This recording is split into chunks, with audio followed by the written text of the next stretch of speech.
Bab 171. Mengusik. Tepat ketika warrior ingin mengeluarkan binatang buas dalam dirinya, Lesti tiba-tiba mendorongnya menjauh. Mata Lesti saat ini memuat keinginan cinta, namun masih memiliki sedikit kejelasan dan berkata, yang tak terjangkau selalu menggelisahimu, aku tidak mungkin menyerahkan tubuhku kepadamu dengan begitu mudah. Warrior saat ini juga menjadi lebih sadar. Setelah mendengar ucapan Lesti, dia tersenyum pahit dan menekan pesona di dalam hatinya, lalu berkata, apa yang kamu? Kamu sangat tidak nyaman. Lesti melihat sekilas tubuh bagian bawah warrior. Menurutmu? Ucap warrior dengan sedikit tidak senang. Siapa yang menyuruhmu sembarang berkhayal? Kamu pantas merasakan ketidaknyamanan itu. Lesti memutarkan matanya terhadap warrior.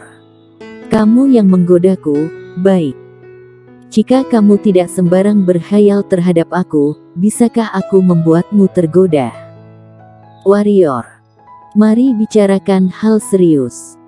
Warrior benar-benar tidak ingin membicarakan topik tersebut dengan Lesti. Ingin aku membantumu? Lesti menunjuk tubuh bagian bawah warrior. Saat mendengar perkataan tersebut, jantung warrior tiba-tiba berdebar kuat.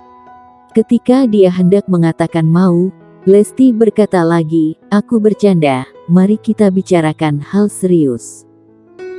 Ekspresi warrior menjadi kaku dan memelototi wanita di depannya dengan tatapan kejam.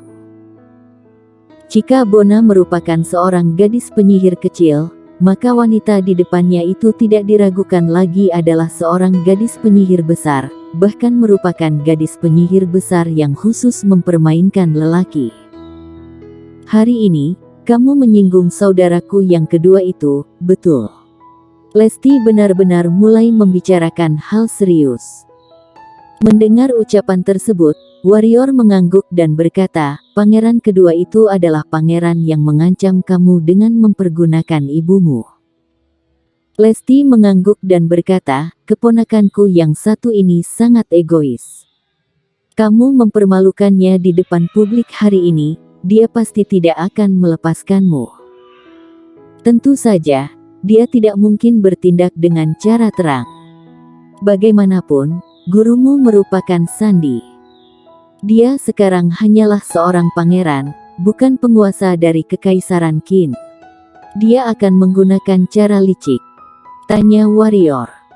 Lesti mengangguk dan berkata, menurutku, dia akan mengutus orang untuk menyerangmu di peringkat Qingyun.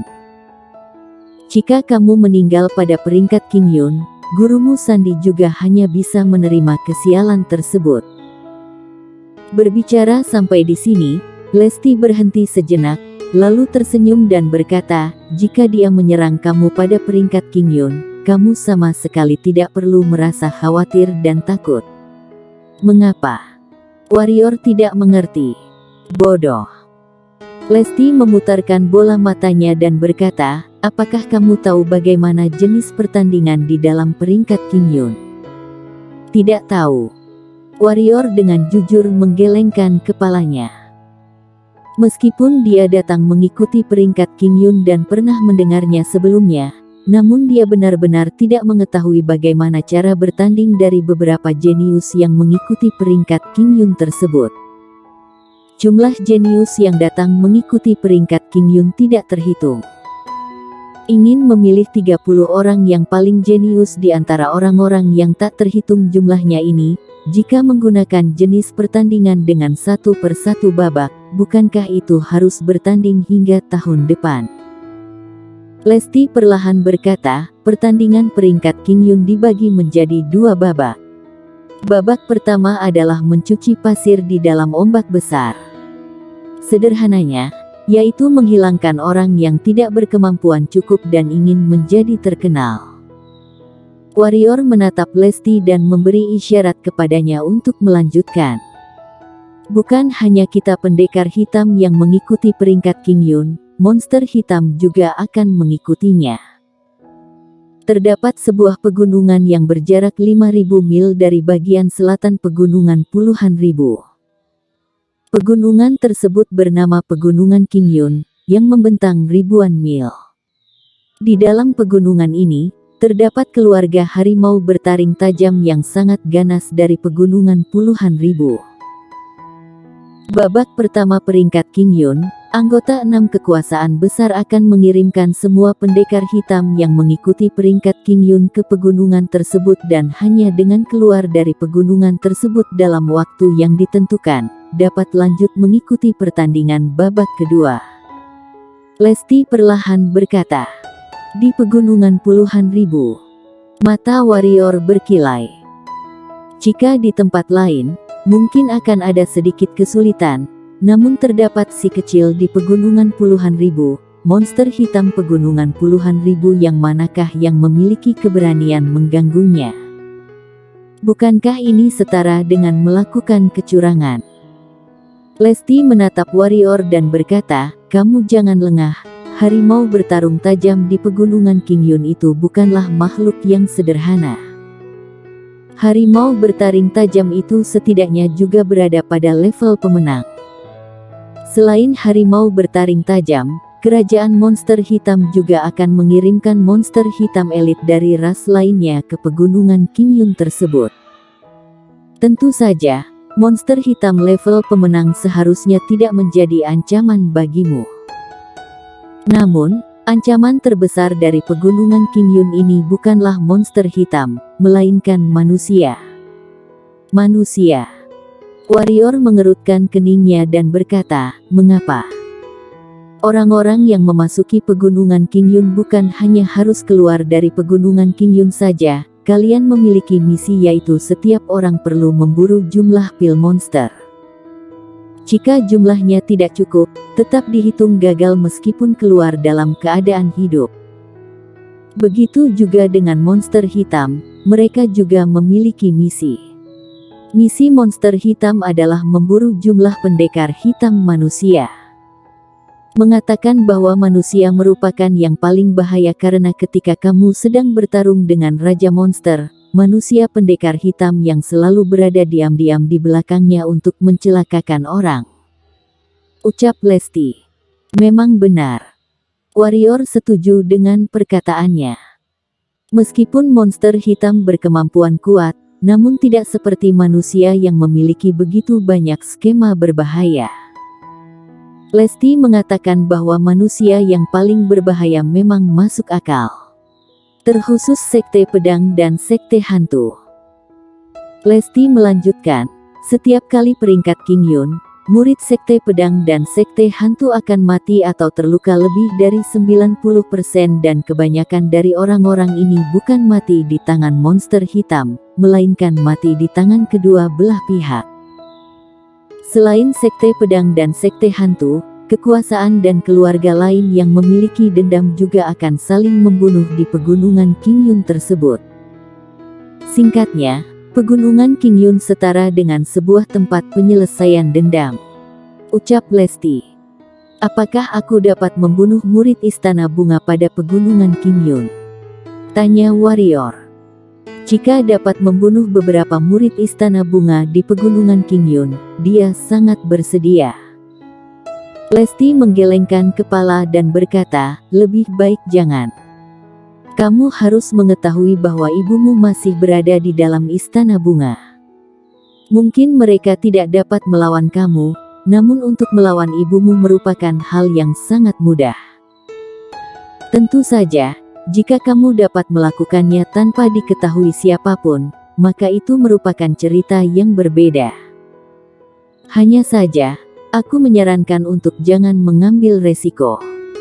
Kecuali mereka yang bertindak terhadap kamu terlebih dahulu. Menurutmu, anggota Istana Bunga tidak akan bertindak terhadap aku?" Ucap warrior. Lesti menggelengkan kepala dan tersenyum.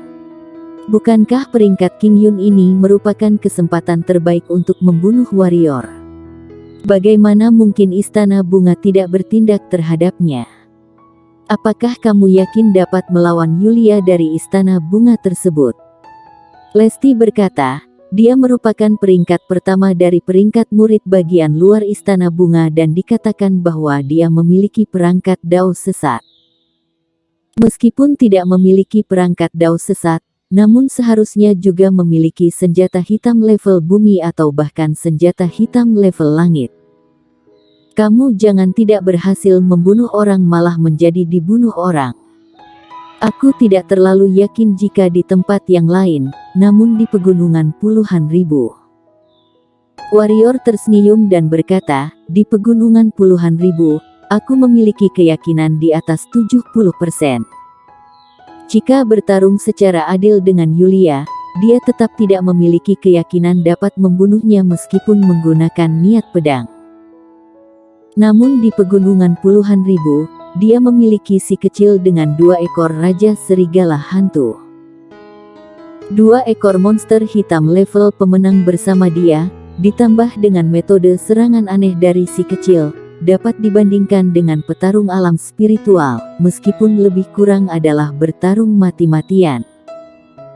Selain Istana Bunga, kamu juga perlu berhati-hati dengan kedua orang dari sekte hantu itu, terutama yang bernama Junaedi. Meskipun tidak ada sedikit pun informasi tentang dia, namun aku merasa dia sangat tidak sederhana. Lesti berkata dengan wajah serius. Kamu juga merasa bahwa dia tidak sederhana. Warrior berkata, aku merasa bahwa kemampuannya berada di atas surah, hanya sejenis firasat. Kenapa? Kamu pernah menyelidikinya? Lesti tidak menjawab. Dia menggerakkan pergelangan tangannya dan sebuah gulungan besar muncul di tangannya. Lalu, dia menyerahkan gulungan tersebut kepada warrior dan berkata, ini merupakan informasi dari semua jenius yang mengikuti peringkat Qingyun tahun ini yang dapat menjadi ancaman bagimu. Jangan melihat bahwa ada yang bertingkat rendah dan tidak terkenal dari orang-orang di dalam ini, namun mereka sangatlah kuat. Jika kedepannya bertemu dengan mereka di pegunungan Qingyun, jangan gegabah. Melihat gulungan di tangannya itu, hati warrior merasa hangat dan berkata, terima kasih. Lesti tersenyum dan berkata, tidak perlu berterima kasih. Kamu jangan lupa bahwa semakin tinggi peringkat yang kamu dapatkan, semakin banyak keuntungan bagiku. Setelah kamu memasuki 20 besar dari peringkat Qingyun, aku tidak perlu diam-diam di kota kekaisaran lagi. Pada saat itu, aku berharap kamu mengikuti aku ke istana. Ke istana. Lesti mengangguk dan berkata, tentu saja yaitu kedatangan menantu laki-laki. Jika kamu memasuki 20 besar, tidak akan ada lagi orang-orang istana Dakin yang menentang hubungan kita. Keponakan aku itu juga akan takut melukai orang yang tidak seharusnya dilukai jika ingin menyerang dan tidak akan bertindak terhadap aku lagi. Setidaknya tidak dapat bertindak dengan cara terang. Bagaimana jika aku mati di pegunungan Qingyun? Warrior berkata tiba-tiba. Mendengar perkataan itu, sudut mulut Lesti sedikit terangkat dan berkata, tentu saja pergi mencari jenius yang lain, aku tidak akan menjadi janda untukmu. Perkataan ini sungguh menyakitkan. Warrior menggelengkan kepala dan merasa tersakiti. Kamu pasti akan keluar dengan keadaan hidup. Tiba-tiba, Lesti menatap warrior dengan wajahnya yang sangat serius dan tidak ada sedikit pun senyuman di wajahnya. Hati warrior tersentuh. Bersambung.